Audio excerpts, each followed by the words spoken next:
Trump bal zalining donorlari so'nggi 6 oy ichida soliq to'lovchilar tomonidan moliyalashtirilgan shartnomalarda $50 milliard mukofotladilar. Kuzatuvchi Trampning uy hayvonlari loyihasining donorlaridan 14 nafari sharqiy qanotni buzishni buyurganidan keyin birinchi 6 oy ichida ularning davlat biznesi o'sishini ko'rdi. Shartnoma mukofotlari umumiy qiymati $50 milliard tashkil etadi, deya xabar beradi Public Citizen yangi tahlili.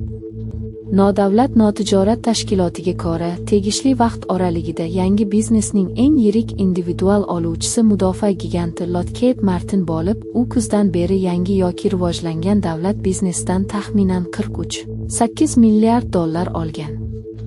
Xabar qilinishicha, vaqt oralig'ida o'z xizmatlari uchun yangi yoki yaxshilangan shartnomalar olgan bal zaliga boshqa hissa Eron Xamenei dushman jang maydonida mag'lubga uchraganidan keyin bo'linishdan suvdi.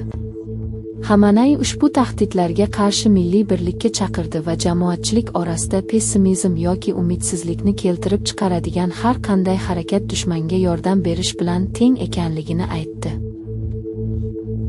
Isroil armiyasi Livandagi Hizbullohga qarshi hujumlar natijasidan himoyalandi.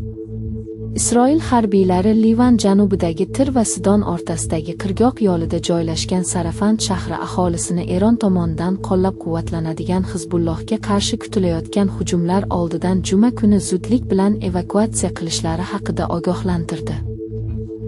MAGATE Ukrainaga atom stansiyasini ta'mirlashga ruxsat bering.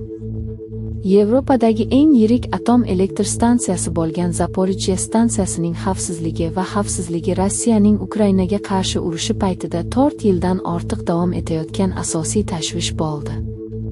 Urushning oldingi chizigi Sharqiy Zaporojye viloyati bo'ylab o'tadi. Bu esa kuchli quruqlikdagi janglar, dron bombardimonlari va artilleriya almashinuvi bilan bog'liq. Yadroviy avariya ehtimolidan xavotirlar yuqoriligicha qolayotgan MAGATE har ikki tomonning texnik xodimlari yaqin kunlarda urush bilan bog'liq zararlarni tuzatishga kirishishlarini aytdi.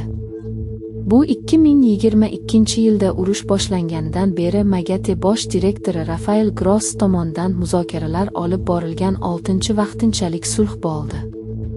Uning so'zlariga ko'ra, Moskva Rossiya Buyuk Britaniyaga xizmat qilmoqda, sovuq urushdan beri eng yuqori darajada, deya ta'minlaydigan harbiy boshliq.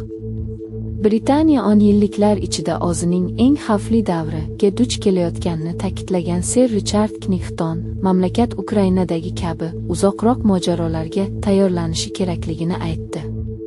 Rossiya kiberhujumlar, suiqasd urinishlari, texnologiyalarni kontrabanda qilish va ehtiyotsiz sabotaj qilish orqali Rossiya chegarani kesib o'tish xavfini aniq oshirayotgani bilan bog'liq tahdid, dedi u. Uning sharhlari ko'plab kechikishlarga duchor bo'lgan keyingi bir necha hafta ichida mudofaa investitsiyalari rejasining uzoq kutilgan nashri oldidan keladi.